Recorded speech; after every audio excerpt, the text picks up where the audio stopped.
Assalamualaikum warahmatullahi wabarakatuh. Kembali lagi bersama saya Bobby Herien. Kali ini kita akan bahas kembali guys akun Bangga di Kristen. Jadi di mana kita akan bedah ya tuntas di mana letak kesalahan dia dalam berpikir, metodologinya gitu kan. Jadi gini.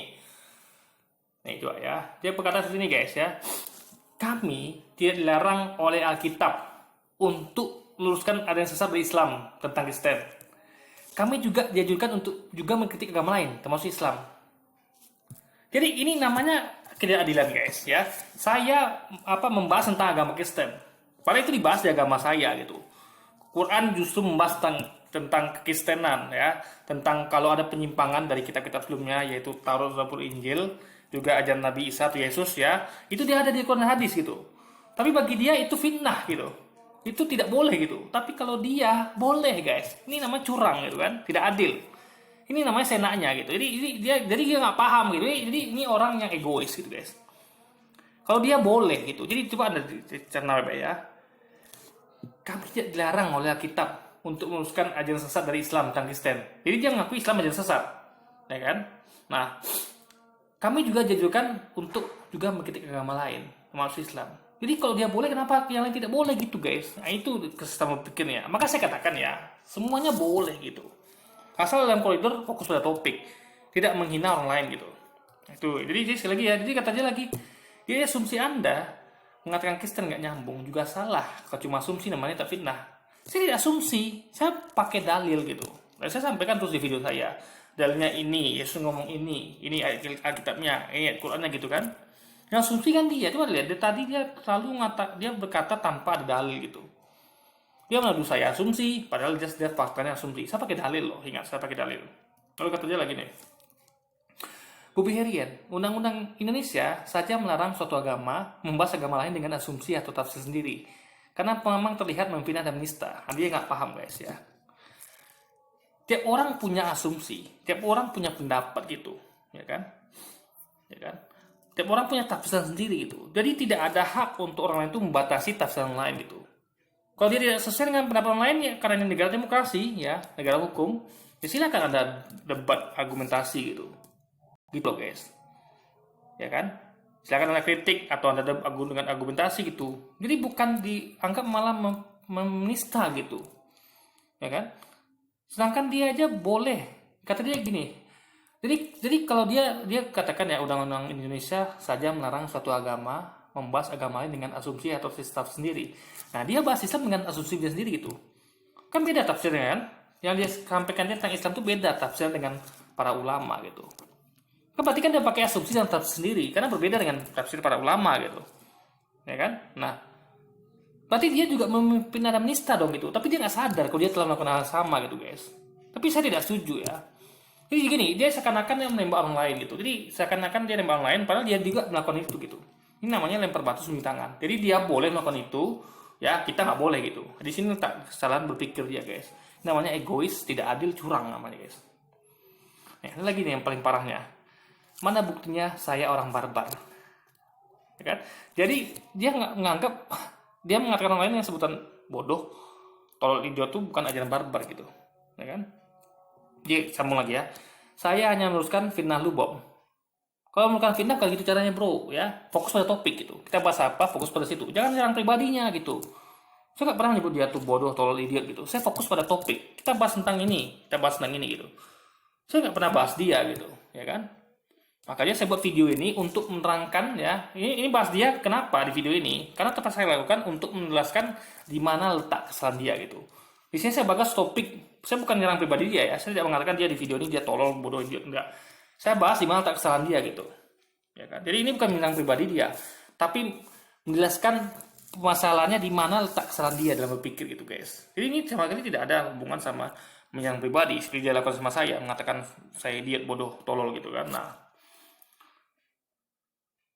bukan berarti saya tidak mengasihi Anda. Nih. Jadi orang yang mengasihi orang lain itu ada apakah menyebut orang lain dengan sebutan mengatakan dengan sebutan tolol, bodoh, idiot itu bukan namanya mengasihi namanya. Seperti itu cara Anda mengasihi orang lain gitu. Dengan menyebut dia bodoh, tolol, idiot. Nih saya kasih tahu ya. Orang yang paling mengasihi itu adalah ibu Anda. Ibu Anda sama Anda. Coba Anda nilai sendiri deh. Ibu Anda mengatakan, misalnya ibu Anda nggak setuju dengan pendapat Anda nih, ya kan? Lu ibu anda mengatakan diri anda misalnya, woi kamu nih bodoh, tolol, idiot. Itu coba anda nilai, apakah ibu anda itu sedang menerapkan ajaran kasih atau ajaran barbar? Coba aja jujur gitu. Kalau ibu anda kasih sama anda, dia tidak akan mengatakan, anak pintar, kamu pintar loh, bukan gitu nah. Dia kan kasih tahu yang baik gitu, ya kan? Kalau dia ngasih anda gitu, nah bukan gitu caranya nak, ini salah nak, ini benar nak, gitu kan? Bukan malah sebut, kamu nih bodoh ya, idiot, tolol. Itu namanya ibu anda tidak mengasihi anda gitu guys. Kalau gitu caranya, dia nggak ngerti. Jadi ajaran kasih dia nggak paham gitu. Gimana dia mau melangkah ke hal yang lebih jauh gitu? Ajaran kasih aja dia nggak paham gitu. Membedakan mana ajaran kasih, masa ajaran barbar dianggap dia ajaran kasih gitu guys. Ini logika berpikirnya harus dikritik ini. Nah, kalau saya tidak mengasihi anda, sudah lama saya melacak dan meneror anda gitu. Nih, dia bahkan sudah berpikiran untuk untuk melacak dan meneror anda itu. Dia sebenarnya udah melacak saya ini. Ketika dia ya gini, saya aja ya, ketika saya buka YouTube itu nggak ada nggak ada dia di depan saya guys. Di beranda saya nggak ada dia gitu. Kenapa? Saya tidak subscribe dia, saya tidak nge-tag dia segala macam gitu kan, ya kan? Saya tidak pernah ada dia gitu. Itu bukti saya tidak melacak dia gitu, ya kan? Saya juga tidak meneror dia. Jadi dia lupa ada teror kata-kata, ada teror perbuatan gitu. Dia lupa itu guys, ya. Nah, tapi dia coba ada pikir Beb ya, kenapa dia bisa setiap saya buat video dia nongol? Kenapa tiap saya buat video yang bahas tentang kekristenan dia nongol gitu, ya kan? Itu berarti dia melacak saya. Minimal dia entah subscribe channel saya nggak tahu, entah dia memang mengetek saya sehingga channel saya kedeteksi sama dia gitu. Video saya, konten saya terdeteksi sama dia guys. Itu pasti gitu. Nggak mungkin, karena saya tidak pernah melakukan itu. Karena tidak pernah muncul beranda saya itu channel dia gitu. Nah, itu bukti dia sudah melacak saya gitu. Dan dia meneror saya dengan masuk ke setiap video saya dan komentar menyerang pribadi saya dengan sebutan tolol, bodoh, idiot. Itu bentuk teror kata-kata. Itu perbuatan tidak menyenangkan gitu. Coba deh, nih, coba dia, ini kan di medsos ya, di channel YouTube. Coba kalau dia berani ya, mentang-mentang saya tidak melaporin dia, saya tidak akan melaporin orang guys. Karena bukan tipe saya untuk gampang melaporin orang gitu. Meskipun ini perbuatan tidak menyenangkan ya. Karena coba deh dia di luar sana, dia ketemu orang langsung ya, bukan di medsos kayak gini ya. Atau dia ketemu deh di medsos juga boleh deh, tapi ketemu orang yang sumbu pendek gitu, orang yang gampang marah gitu, ya kan? Karena orang normalnya nggak akan suka disebut tolol, bodoh, idiot gitu. Orang sebodoh-bodoh orang tidak akan mau disebut itu guys ya. Orang bodoh sekalipun tidak akan mau disebut bodoh, tolol, idiot gitu. Itu kata-kata yang buruk sekali gitu. Nah, coba deh dia jumpa orang yang dia belum ketemu aja nih, orang yang sumbu pendek gitu, ya kan? Saya masih sabar orangnya, saya masih ikhlaskan gitu, karena saya anggap dia belum paham gitu. Kalau dia mau tahu bukti, coba deh dia cari orang di dunia nyata gitu kan, orangnya dia nggak kenal, lalu sebut, kamu bodoh, tolol, idiot. Kok nggak dihajar sama orang itu, ya. Coba deh, boleh buktikan ya. Saya aja nggak berani melakukan itu, karena saya tahu konsekuensinya gitu. Ya kan, ini medsos, mungkin Anda masih selamat gitu kan. Coba Anda lakukan di dunia nyata gitu, Anda tidak akan selamat. Anda akan dihajar oleh orang itu. Karena tidak ada orang satupun ya yang bodoh sekalipun mau disebut sebagai bodoh, tolol, idiot. Itu kata-kata yang kasar guys. Itu bukan ajaran kasih, itu ajaran barbar namanya. Nah, lu katanya, tapi ini saya cuma jujur. Kalau mengatakan suatu, jujur apanya gitu. Ya, jadi dia menilai dia jujur, saya tidak gitu. Ini kan namanya egois namanya guys. Dia tidak menghargai pendapat orang lain gitu. Jadi dia dengan menganggap dia jujur, berarti saya nggak jujur gitu kan. Ini salah besar. Kalau Anda itu mencampuri agama Kristen itu memang benar. Anda itu bodoh dan itu memang benar. Jadi saya mencampuri agama Kristen nggak boleh. Kalau dia boleh gitu guys. Kayak segmen tadi kata-kata ini kan, segmen dia nih kan. Kami dilarang oleh Alkitab untuk meluruskan ajaran dari Islam tentang Kristen. Kami juga dianjurkan juga mengkritik agama lain termasuk Islam. Kalau dia boleh gitu loh, kenapa dia tidak boleh gitu? Ini kan namanya egois ya. Di sini jadi nampak kali ini orang adalah orang yang egois ya, mau menang sendiri, curang dan tidak adil gitu. Bahkan dengan itu dia bisa menjustifikasi membenarkan kalau dia dengan itu dia boleh mengatakan orang itu bodoh dan idiot. Ya kan? Nah, karena nggak pernah paham apa yang saya katakan. Bagi saya, dia tidak pernah paham apa yang saya katakan, tapi tidak pernah membuat saya mengatakan dia tuh sebagai justifikasi sebagai mengatakan dia tuh bodoh, tolol, idiot. Bukan gitu caranya guys. Jadi jangan mentang-mentang Anda merasa benar, lalu Anda mengatakan orang lain dulu saya nak perut Anda gitu. Ya kan? Ada mengatakan orang itu tidak boleh melakukan ini, tapi ada boleh gitu. Itu kan namanya curang, guys. Nah, ini lagi parah lagi, guys ya. Anda tidak paham kata akhlak dan kasih. Wow, ini luar biasa, guys. Jadi orang yang paham ajaran akhlak dan kasih itu adalah orang yang dengan gampang nyebut orang itu bodoh, idiot, tolol. Itu ajaran kasih berarti ya. Oke, kita garis bawahi, guys ya. Lalu kata dia, jadi Anda itu cuma menafikan ajaran kasih menurut pandangan Anda sendiri. Loh, bukan, guys. Coba deh Anda, coba semua orang pasti setuju sama saya. Ada nggak ajaran kasih itu diajarkan ya? Agama satu aja agama ngajarkan untuk nyebut orang lain dengan sebutan bodoh, tolol, idiot. Coba tag komen guys. Ya. Ada nggak satu agama saja yang mengajarkan untuk menyebut orang lain dengan sebutan bodoh, tolol, idiot? Tidak ada satupun agama yang mengajarkan itu. Ya. Itu bukan ajaran kasih, tapi ajaran barbar. Agama itu selalu mengajarkan untuk berkata baik. Ya. Bukan menyebut orang lain dengan sebutan buruk seperti itu, guys. Nih. Jadi kalau kita berpatokan pada undang-undang Anda sudah dicap menista karena mengikuti ajaran Islam, ajaran Kristen. Loh, kan setiap orang punya tafsir masing-masing. Dia juga punya tafsir terhadap agama Islam, gitu. Tapi dia tidak mau dituduh menista agama Islam, gitu. Ini kan namanya tidak adil. Sekali lagi nih orang memang dia tidak memakai helikopter view, guys. Gitu dia menang sendiri orang itu kan. Lalu yang ini paling parah lagi nih, coba ya. Karena penyebutan bodoh, idiot ada hal yang wajar. Jadi bagi dia wajar, guys. Wow, luar biasa. Berarti menyebutan bodoh itu wajar, Pak. Ini memang saya nggak tahu dia belajar agama di mana gitu kan. Entah pendeta Kristolog mana ngajar dia seperti ini gitu. Menyebut orang lain itu bodoh itu hal yang wajar. Selagi memang benar adanya. Bro, yang paling kasih itu orang tua kepada anaknya, bro. Ibu kepada anaknya. Pernah nggak orang tua yang baik itu, yang dinilai kasih itu menyebut anaknya yang sebutan tolol, idiot, bodoh? Nggak pernah. Dia akan mengatakan baik-baik tentang anaknya, anakku sayang, anakku pintar, bukan gitu caranya, begini caranya gitu, ya kan? Atau guru deh, guru pada muridnya ada nggak dia sebut muridnya bodoh, tolol, idiot? Itu bukan guru yang kasih namanya. Guru yang kasih akan mengajarkan dengan sabar. Meskipun anggaplah muridnya mau bodoh gitu, dia tidak pernah mengatakan muridnya bodoh, tolol, idiot. Dia akan mengatakan baik-baik tentang muridnya. Kamu kayaknya kurang rajin deh belajarnya gitu. Yuk belajar lebih rajin lagi yuk. Gitu baru ajaran kasih gitu. Bukan langsung mengatakan, kamu murid bodoh atau idiot gitu. Ini sekali lagi dia nggak paham gitu guys. Gitu. Jadi bukan berarti sesuatu yang benar itu ya. Ini versi dia benar gitu kan. Versi saya justru dia yang seperti itu gitu. Justru dia nggak paham gitu. Tapi meskipun versi saya dia nggak paham, tapi saya tidak pernah mengatakan hal buruk pada dia gitu. Ya karena itu beda saya sama dia. Kalau dia menilai saya salah dan dia merasa berhak untuk mengatakan itu, saya tidak seperti itu guys. Itu bukti mana yang berakhlak mana tidak gitu kan. Nah, enggak. Jadi benar menurut Anda belum tentu benar menurut orang lain gitu. Karena kalau semua orang itu menilai seperti Anda benar, maka semua orang sudah beragama Kristen guys. Itu perlu dipahami. Tiap orang tuh beda-beda tafsiran dan pendapatnya gitu. Nah, lalu ya. Lalu katanya, mana mungkin orang bodoh dianggap pintar gitu. Ya bagi Anda saya bodoh. Bagi saya, justru Anda yang seperti itu gitu. Tapi saya nggak mau nyebut itu ya. Karena itu nggak baik gitu. Itu loh guys. Jadi orang tuh, jadi apa ya? Jadi Anda jangan memonopoli. Ya, merasa Anda paling benar.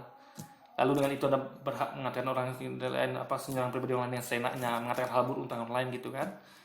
Luar biasa nih guys. Jadi sekali lagi, kayak orang misalnya kayak ada aja orang misalnya melakukan salah, misalnya jadi melakukan janganlah melakukan hal buruk misalnya. Kita juga nggak boleh menyebut hal buruk pada dia guys. Kita selalu doakan yang baik bagi dia gitu kan. Nah, itu katanya ini paling parah lagi guys ya. Nih, dia menyamakan dengan satu tambah satu. Padahal agama ini luas gitu, ilmunya luas. Bahkan para ulamanya berbeda pendapat. Saking luasnya ilmu agama gitu. Para kristolognya beda pendapat gitu. Ya kan kita lihat banyak yang berbeda pendapat antara para pendeta sendiri, antara para kristolog sendiri beda pendapat gitu. Gak ada satupun yang sama gitu kan. Sama juga ulama juga seperti itu. Karena ilmu agama luas. Dia menyamakan ilmu agama dengan satu tambah satu sama dengan satu. Luar biasa guys. Jadi dia menyamakan itu. Jadi dari segi memberikan analoginya dia nggak beres gitu. Kalau saya ngasih analogi itu dengan bagus sekali, dengan tepat. Kayak analogi milih agama sama kayak milih pasangan atau milih mobil. Ada spesifikasinya, ada perbandingannya. Nggak cuma dengar kata si marketing atau pendeta ustadz, tapi kita juga cek apakah kata-kata sales pendeta ustadz ini sama dengan barangnya nggak, dengan kitab sucinya nggak, gitu. Itu baru logis, karena ilmu agama luas, ya kan. Nah, lalu dia malah menyamakan ini ilmu agama dengan, jikalau lu mengatakan satu tambah satu sama dengan satu, satu tambah satu tambah satu sama dengan satu, mana mungkin saya mengatakan lu itu pintar, sudah pasti gua anggap lu bodoh, ya kan, dan idiot. Luar biasa guys. Satu tambah satu tambah satu, anak SD dia tahu gitu kan, kecuali anak bayi, anak balita juga ada yang tahu gitu. Jadi ini nggak sama gitu. Saya aja mengkaji ilmu agama setelah saya dewasa, ya. Saya lupa waktu itu kelas 3 SMA, entah baru tamat sekolah, kayaknya baru tamat sekolah deh. Itu baru saya mengkaji agama. Itu baru saya merasa mampu untuk mengkaji agama-agama yang ada di dunia gitu. Waktu kecil saya belum mampu guys, belum mampu. Bahkan ketika tetangga saya, Om itu ya, Om Aprizal namanya, dia mengkritik saya, mengatakan, karena memang dia melihat saya termasuk anak yang soleh gitu kan, rajin sholat, rajin ngaji, berbuat baik gitu kan. Dia mengatakan saya nih bukan beragama secara benar, karena saya beragama hanya ikut nenek moyang, ikut orang tua gitu, ikut-ikutan lah ibaratnya kan. Saya tidak pernah mengkaji sendiri itu. Saya merasa saya mengkaji agama saya gitu, ya kan. Memang benar saya mengkaji agama saya, tapi saya tidak mengkaji agama lain. Makanya memang betul kata dia waktu itu, kalau saya beragama cuma ikut-ikutan. Cuma saya waktu itu belum paham. Nah, setelah saya tamat sekolah, di situ saya mulai paham. Jadi sekali lagi guys ya, untuk memahami agama tuh butuh umur tertentu, butuh.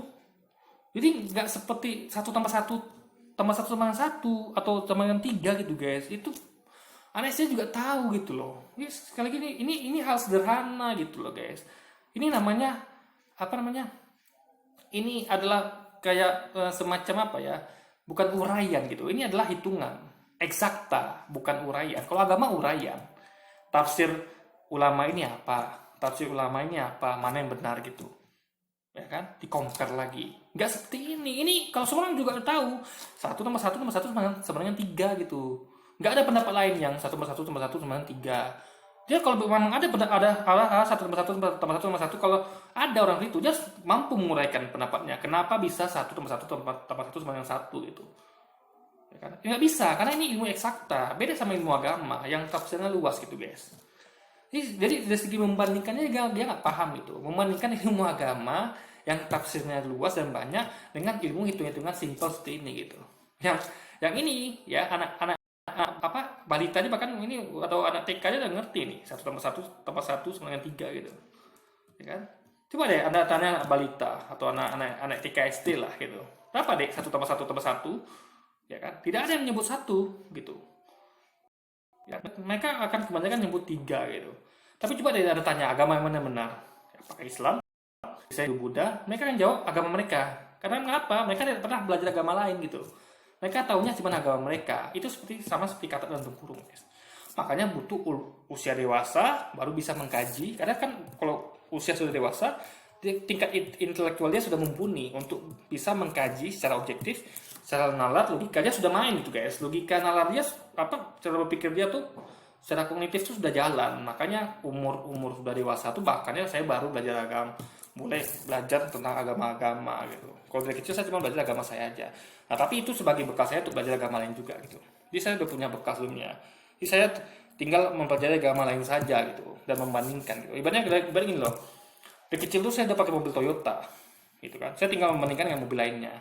Jadi saya nggak mulai dari nol, bukan dari nol langsung bandingkan mobil itu, enggak. Saya udah pakai Toyota dari kecil. Nah, setelah dewasa baru saya bandingkan dengan mobil lain gitu. Baru saya ambil penilaian. Karena semua itu butuh komparasi. Coba deh Anda lihat. Ketika suatu mereview ya, misal disebut list motor terbaik, motor sport terbaik, dia pasti mengadakan komparasi mobil terbaik. Pasti mengadakan komparasi, nggak mungkin tidak. Jadi kalau ada yang menggunakan metode tanpa komparasi, misalnya dia sebut mobil terbaik 2020 gitu, misalnya Automotive Award gitu kan, motor sport terbaik 2020, ya kan, lalu dia sebut motor apa itu, misalnya Yamaha R25, lalu dia tidak uraikan, dia tidak bandingkan dengan lain, orang kan nilai ini apa-apaan ini gitu kan. Jadi semua itu butuh komparasi, ya kan. Motornya akan dibandingkan dengan motor lain, dinilai secara lengkap. Ini kekurangannya apa, kelebihannya apa, ini apa kekurangannya, apa kelebihannya, lalu di-compare dan dinilai objektif satu guys. Gitu metodenya. Bukan sama kayak satu tambah satu sama dengan satu atau sama dengan tiga gitu guys. Jadi di situ aja dia udah nggak mampu untuk membuat analogi pun dia nggak mampu itu.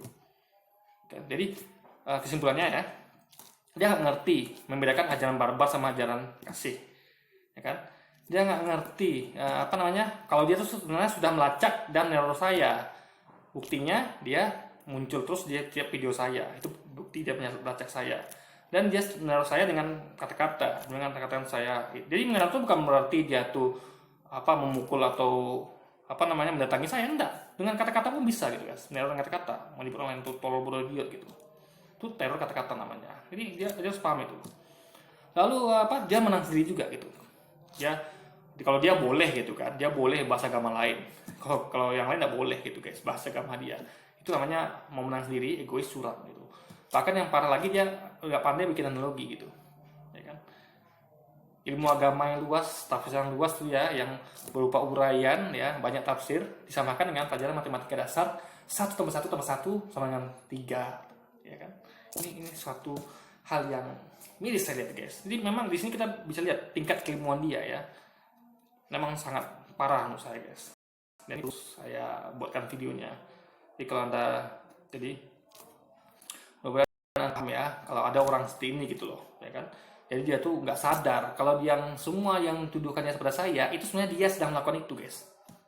Dia sedang melakukan itu, ya kan? Dia nuduh orang lain nih, tapi sebenarnya dia melakukan itu. Dia mau menang sendiri, dia yang bertindak tidak adil, dia yang curang gitu kan. Bahkan dia nggak pandai bikin analogi guys. Jadi bagaimana dia bisa memahami semuanya?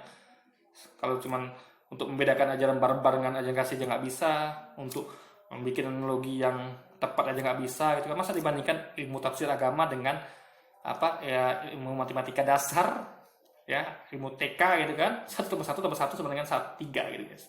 Luar biasa. Oke, jadi mungkin sekian dulu video kita kali ini. Sampai jumpa lagi di video-video selanjutnya. Wassalamualaikum warahmatullahi wabarakatuh.